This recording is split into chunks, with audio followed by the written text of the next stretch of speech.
They sat me behind the catering tent. Not even inside the tent, behind it, next to a stack of dirty trays and a leaking cooler. I paid for the entire wedding, the venue, the food, the lights. But when the music started, I wasn't part of it. I watched my daughter get married through a flap of plastic, just a blur of white lace and golden lights, while the kitchen staff joked about undercooked shrimp. No one turned around, not her, not even her mother. I was the man who handled the bills and nothing more. I didn't argue when they said the seating was tight, didn't protest when her stepfather was listed in the program as the one who walked her down the aisle. I had a speech written in my coat pocket. I never read it. They told me there wouldn't be time. My name wasn't on the seating chart, not on the welcome sign, not in the toasts. I wasn't mentioned, even though I paid for every chair they sat in. A girl from catering offered me a paper plate of food. She looked unsure, like she didn't know if I was part of the crew or a lost guest. I took it and said thanks, pretending I was okay, but inside I was unraveling, slow and silent, like thread pulled from an old shirt. My daughter used to call me her hero. Now I was an extra, hidden behind the scenes. I had polished my shoes that morning, wore the tie she gave me on my 60th birthday, the same tie I wore the day she graduated college, the same hands that signed every check, every invoice, now sat shaking on a plastic plate. A slice of cold chicken and silence. I remembered staying up late to sew her Halloween costume, driving across town to pick her up after late-night rehearsals, working weekends to afford her dance lessons. She remembered none of that today, her new in-laws toasted to love and family.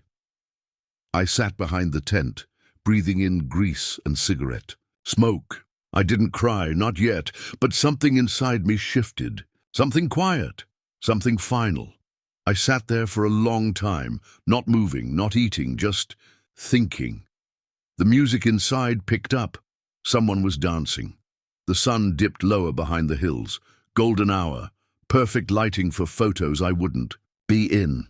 I imagined her posing with her new family, with people who barely knew her, people who now mattered more than I ever did. I heard my name once. Someone said it by accident, I think. They quickly corrected themselves. Sorry, I meant her stepdad. That word made my stomach turn. Stepdad, the man who showed up when she was already grown. But he was charming, polished, easier to fit into a curated story. I wasn't polished. I was tired, real. I had worked night shifts. Sold my guitar to pay for her tuition. I once drove 12 hours straight when she got stranded at college. Slept in my truck in the parking lot so she'd feel safe. She hugged me that day like I was everything. Now she smiled at him like I never existed. I remembered every scar on her knee, every fever I stayed up for, every "I love you, Dad," whispered through missing teeth. That little girl had vanished. In her place was a woman in white, elegant, poised, and blind to the man sitting behind the kitchen tent, the man who raised her. The music shifted. The first dance. I caught a glimpse through the gap in the tent, her head on his shoulder. Her stepdad, not me. I didn't expect her to choose me for the dance, but I had hoped she would acknowledge me. A nod, a glance, something, but there was nothing. I pressed my palm to my chest, just to check. My heart was still beating, slow, steady, but numb. I had become background noise, the hum of a fridge, the squeak of a chair, always there, always dependable. Until I wasn't beautiful enough to be seen, a server walked by and offered me cake, vanilla with raspberry, her favorite. She used to ask for chocolate with peanut butter. She changed everything about herself. Even that, I took the cake, held it in my lap, stared at it for a long time. I didn't take a single bite. I looked at the cake again. Perfect frosting, gold flakes, a little sugar flour on top. Elegant, cold, like everything else that day. I used to bake with her. We'd make messy brownies, burn the edges. She'd giggle with chocolate on her nose and say, "You're the best baker ever, Dad." Now I was holding a cake I didn't ask for, in a place I wasn't invited to. I placed the plastic plate on the ground, untouched. Let the ants have it. I stood slowly, knees stiff from the cold chair. My body ached, but it wasn't just physical. It was the ache of knowing you don't belong in a story you helped build. I stepped away from the tent, toward the gravel lot behind the kitchen. Pulled out my phone. No missed calls, no messages. She hadn't checked on me once. Her mother hadn't. Asked where I was. No one noticed I was gone. Or maybe they did and no one cared. I opened my email, searched wedding. Dozens of receipts, dozens of payments, all from my name. Flowers, band, lighting crew, dress alteration, signature cocktails, photographer, photo booth.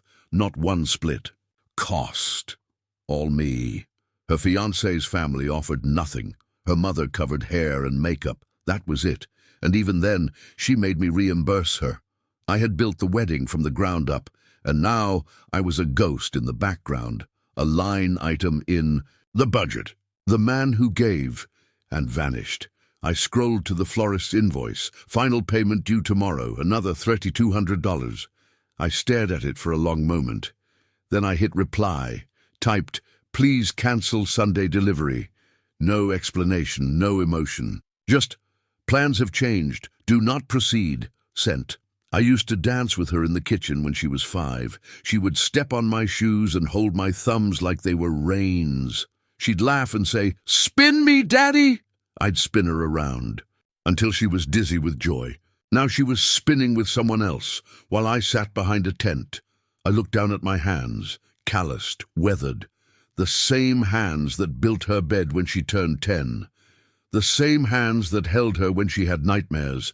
These hands gave her everything, and today they held a paper napkin with ketchup on it.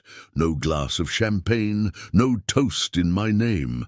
Just the wind, the buzz of generators, and silence. I reached into my jacket pocket and pulled out the speech.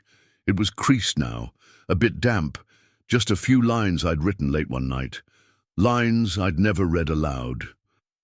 "I'm proud of you. Always. Have been. I remember when you told me you wanted to be a ballerina.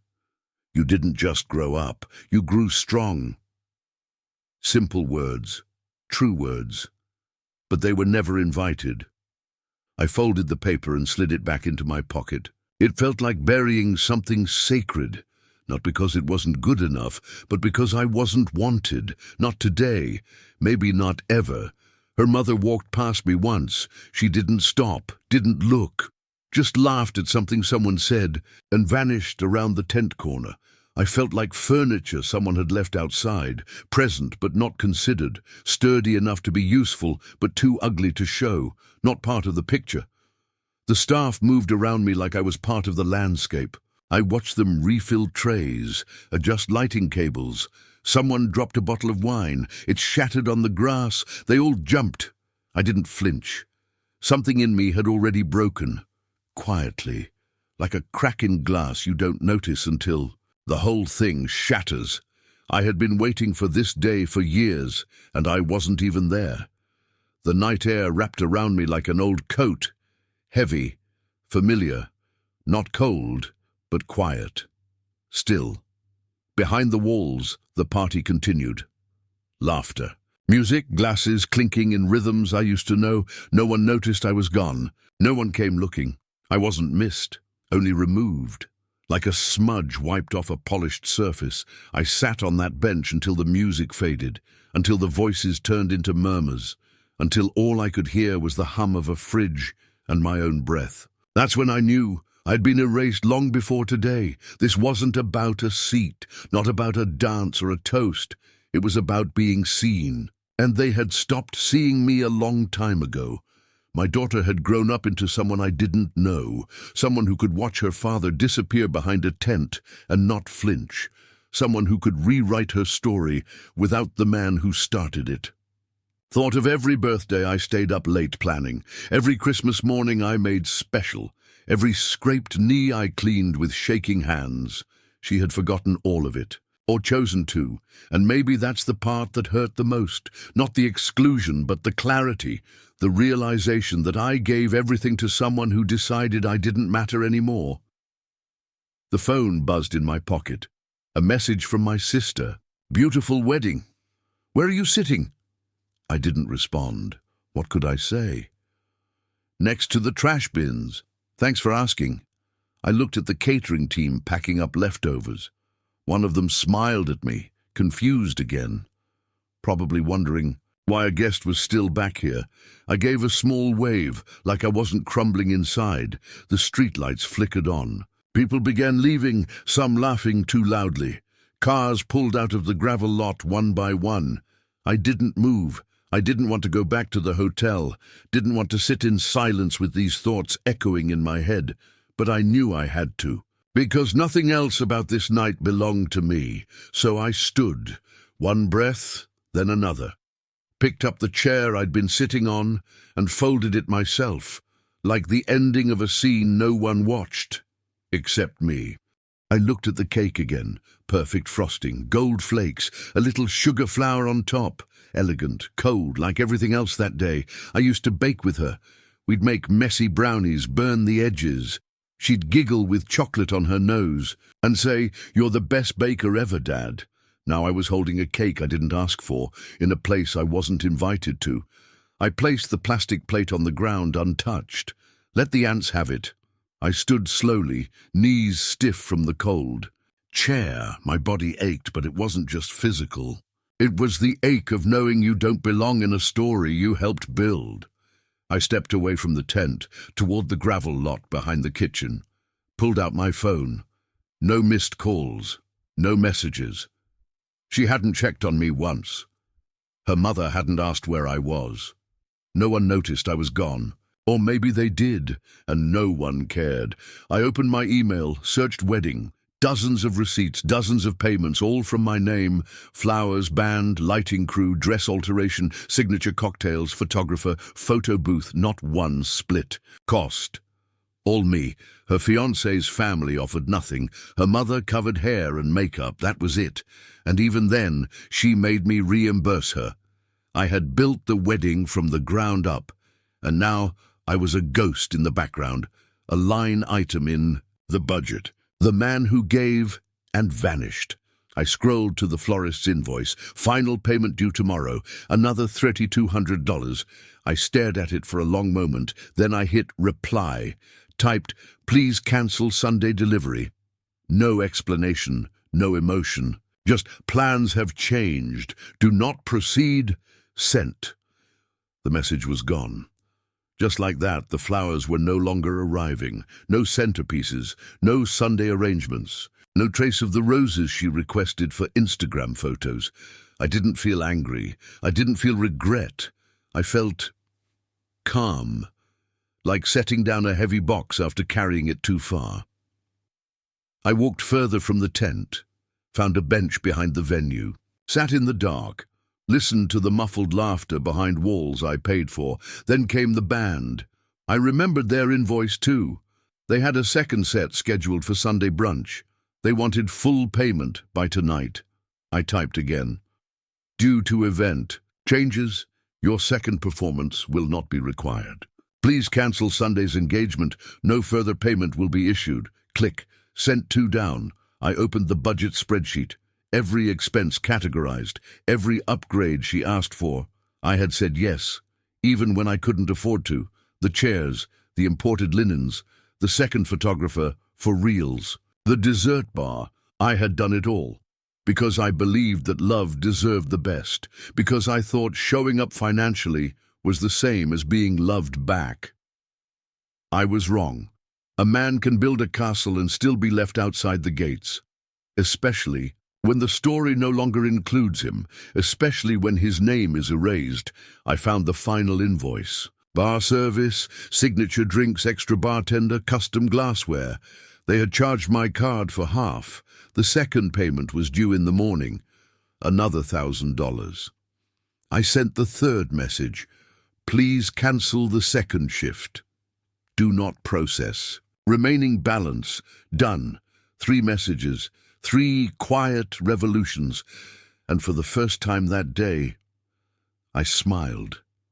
The night air wrapped around me like an old coat, heavy, familiar, not cold but quiet. Still, behind the walls, the party continued. Laughter, music, glasses clinking in rhythms I used to know. No one noticed I was gone. No one came looking. I wasn't missed, only removed, like a smudge wiped off a polished surface. I sat on that bench until the music faded, until the voices turned into murmurs, until all I could hear was the hum of a fridge and my own breath. That's when I knew. I had been erased long before today. This wasn't about a seat, not about a dance or a toast. It was about being seen, and they had stopped seeing me a long time ago. My daughter had grown up into someone I didn't know, someone who could watch her father disappear behind a tent and not flinch, someone who could rewrite her story without the man who started it.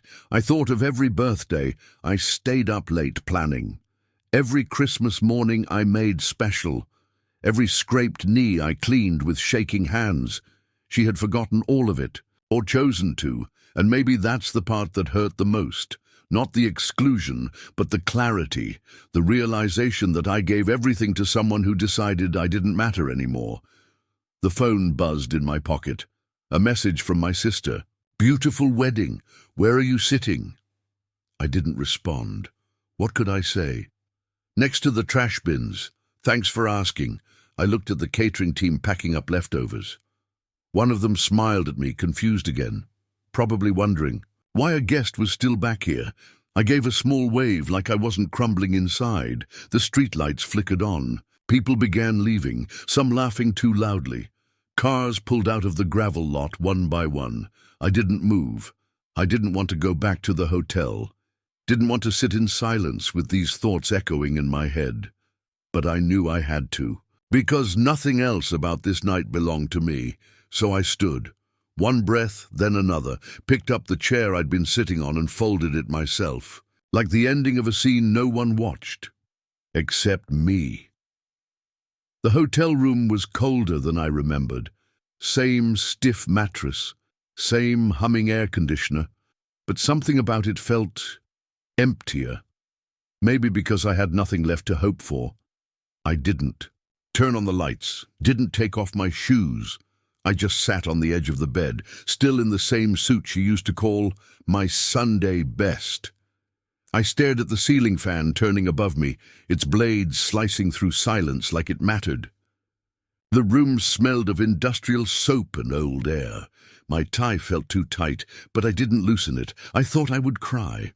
But no tears came, just that strange weight in the chest, like carrying something heavy, invisible, and yours alone. My phone buzzed again. A message from her. "Hope everything's okay. Sorry we couldn't find you earlier." I stared at the words. Typed, "It's fine," then deleted it. I locked the phone screen, set it face down on the nightstand, let the darkness sit beside me like an old friend. We knew each other well. I lay back, arms crossed over my chest like I was in a casket with the lid still open. I stared at the ceiling until it blurred, but I still didn't blink. I thought of her as a little girl, how she used to ask if monsters were real, how I'd tell her, "I'll never let them near you." Funny how monsters don't always come with claws. Sometimes they come dressed in lace, with smiles that forget, with hands that wave from a distance, with silence that screams louder than any insult. My chest rose and fell, not from pain, but exhaustion, a kind of grief that doesn't cry out. It just stays. I didn't sleep that night, not even for a second. I just lay there in my suit, staring at a ceiling that never changed. It was just after 4 a.m., the room still dark, the silence still thick. I sat up, my back sore from the stiffness of the bed. I reached for my tablet on the dresser. I opened the wedding budget, a spreadsheet I'd been updating for over a year. Every line a memory, every payment a piece of me. Florist, $4,800. Venue deposit, $9,000. Custom bar, $2,100. Photographer with drone, $3,700. It went on and on. A slow bleeding of savings I'd built quietly over decades, money I never spent on myself. Not on vacations, not on hobbies, not even new shoes. I just wanted her to have the perfect day, the kind I couldn't afford when she was little. I told myself it would be worth it, that she'd remember what I sacrificed. But now, looking at those numbers, something shifted. I wasn't just generous, I was invisible in my own generosity. And then I saw it. 2 recent charges I didn't recognize. One from a tasting event bar tab, one from a rehearsal dinner upgrade. Same restaurant, where I wasn't invited. I clicked the details, my card, my name, but I never gave permission. I checked further. A note left on one of the transactions, sent from her Venmo to a bridesmaid. His dad is paying for everything anyway. Might as well go big. I stared at the screen, and for the first time in the entire day, I didn't feel sad. I felt cold. I closed the app, let the tablet rest on my lap. My hands weren't shaking anymore. They were steady, the way they used to be when fixing something broken. She used me. It wasn't a mistake. It wasn't an oversight. It was a decision. A conscious one. They didn't forget about me. They planned around me. They designed an event that excluded the man who built it. And I let them. Until now. I stood, slowly, walked to the bathroom, looked in the mirror. For a second I didn't recognize the man staring back. Tired eyes, jaw clenched, shirt wrinkled, but beneath it, something new, not rage, not grief, but something sharp, like truth. I washed my face, wiped away the disappointment like it was sweat, straightened my collar, and sat back at the desk. I opened my email again, typed one to the band. "We won't need Sunday's performance, thank you." Short, polite, unapologetic. Another to the bar vendor. "Please cancel the second shift. No payment will be made. Event has changed. All professional, all final. Each one like a small blade of freedom. Each click, a door closing." When I finished, I stared at the sent folder. 3 messages, 3 reminders that I still had a say, that I wasn't just a checkbook with legs. And for the first time in years, I felt something close to peace. Not joy, not revenge, just the quiet hum of a man reclaiming his place. The sun had barely started to rise. A thin line of pale gold crept through the hotel curtains. I hadn't slept a second, but I didn't feel tired. I felt clean, empty, awake. I took a long shower, washed off the cologne, the sweat, the silence. Let the hot water burn across my shoulders.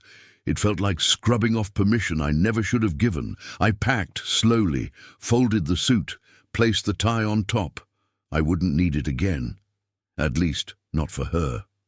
As I zipped the bag, I noticed the drawer. The one I'd tossed my wallet into the night before. It was stuck, jammed slightly. I gave it a tug, and it opened with a snap. Inside was a red envelope. Familiar handwriting on the front. It had been tucked there by my late wife, years ago. Before she passed, I had brought it by accident. It was in the inside pocket of an old travel pouch. I never opened it. I didn't know why she'd written it or when, but now, in the silence of that room, with my heart strangely calm, I slid my finger under the flap and pulled the letter out. It started simple. "David, if you're reading this, it means I didn't get the chance to tell you." I swallowed hard. My chest tightened, but I kept reading. "I need to tell you something about Lily. She's not biologically yours." The room seemed to shift, the walls leaning inward, the floor tilting. Beneath me, she was mine from a past mistake. "You already know I left for a while after she was born. I came back because I knew no one else would love her like you could. And you did. Better than I ever imagined." The words on the page blurred, but I kept reading. Not because I wanted to, but because I needed to. She wasn't yours by blood, the letter continued, but she became yours in every way that mattered. You were the one who stayed, the one who chose her. I sat back in the chair, hands trembling now for a different reason. Not from pain, but from a strange, quiet clarity. I wasn't her, father by biology, but I had held her hand through every storm. I taught her how to ride a bike, sat by her bed when she had the flu. I had read her bedtime stories, cut the crust off her sandwiches, held her when she cried over a broken heart. I was there, always. The letter didn't change that. It didn't erase what we lived. But it explained something I hadn't been able to name until now. The distance, the coldness, the quiet exclusion. Maybe it had roots deeper than I thought. Maybe I was never part of her story the way I believed. Maybe she never truly saw me as her father. And maybe that was okay, because I had still chosen her. I folded the letter gently, slid it back into the envelope, placed it on top of my bag, and exhaled, not from sorrow but release. I wasn't broken. I was just done bleeding for people who never saw the wounds. The drive home was quiet, just the hum of tires on the road and the soft static of a radio I didn't bother turning off. No calls, no messages, no questions. I passed familiar gas stations, restaurants she used to point at from the back seat. Every building held a memory I didn't know what to do with anymore. When I pulled into my driveway, the roses I planted 2 summers ago were in full bloom. She used to help me water them. Now they bloomed without her.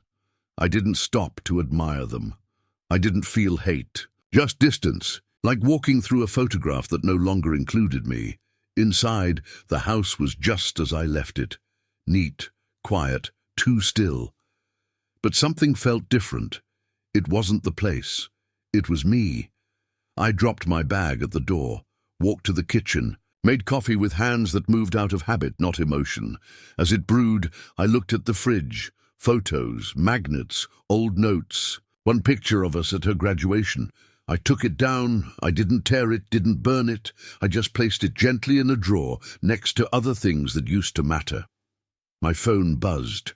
One new message. "Dad, I hope you made it home safe. Let me know if you're okay." I read it once, then again, and then I turned the phone off. She wanted to check the box, say she reached out, clear her conscience. But I was done helping people sleep better at night while I stayed awake. I didn't respond. Not to the message, not to the memory, not to the guilt she was probably hoping I'd absorb. I simply made toast, butter, no jam, black coffee, no sugar. It tasted like the truth, bitter but honest. I sat by the window and watched the neighborhood. Wake up. Sprinklers popped on across the street. A jogger passed by with a dog. Life continued with or without an apology. I opened the drawer next to the couch, found the old box of letters I used to keep. Every birthday card she'd given me. Every crayon drawing that said, "I love you, Daddy." I read a few, smiled, once or twice, then closed the lid. Not with anger, with finality. That man, the one she drew with big hands and a superhero cape, he still lives here. But he no longer waits by the phone. He no longer asks to be seen. I started cleaning. Wiped the counters, washed the coffee mug, tossed the fridge notes that hadn't mattered in years. I moved through the house slowly, not mourning, but shedding, like peeling off a costume I'd worn for far too long. In the hallway, I passed the old family photos. One by one, I took them down, wrapped them in newspaper, boxed them with care, not out of spite, not to forget, but because it was time to make space for a man who didn't live through others anymore. The house felt lighter, not empty, just uncluttered. I didn't realize how many corners I'd filled with ghosts. Now, there was space for something new. I found an old notepad in the drawer, one I used to write grocery lists on. This time I used it for names, not out of obligation, out of choice. Claire, the nurse who once stayed late with me when my wife was dying. Thomas, my neighbor who always brought soup when I was sick. Dina, the bookstore owner who remembered my name and my stories. People who never asked for anything, just showed up. I called them. No big announcement. Just, would you like to come for dinner this Saturday? Every single one said yes. That Saturday, I cleaned the kitchen like it mattered again, chose ingredients I liked, not what others expected. I didn't cook to impress. I cooked to share. Lemon chicken, roasted vegetables, garlic bread, a bottle of red wine, soft jazz playing in the background, nothing fancy, everything mine. They arrived one by one, with hugs that lasted, with laughter that echoed in the doorway, with eyes that looked at me and saw me. We sat around the table I once used to sort bills and pack school lunches. Now it held laughter, passing plates, real stories, no folded chairs, no empty acknowledgements. Claire raised her glass. To David, she said, for reminding us that it's never too late to take your seat at your own table. Everyone clinked, glasses, and for the first time in decades, I toasted not to someone else's future, but to my own presence. I didn't miss what I lost, because what I was gaining wasn't inherited.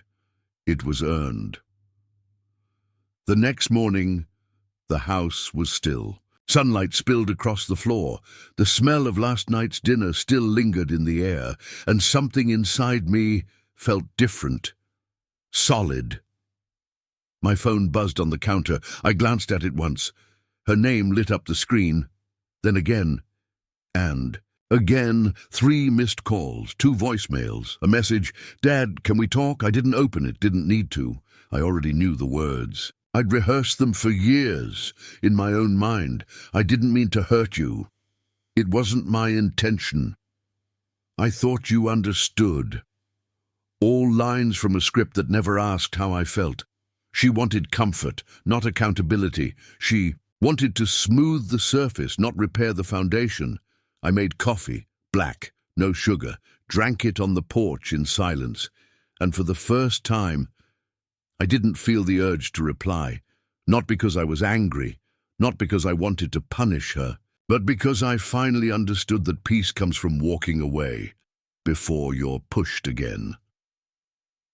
Later that day, I boxed up the last of the old pictures, labeled them memories, but left off family.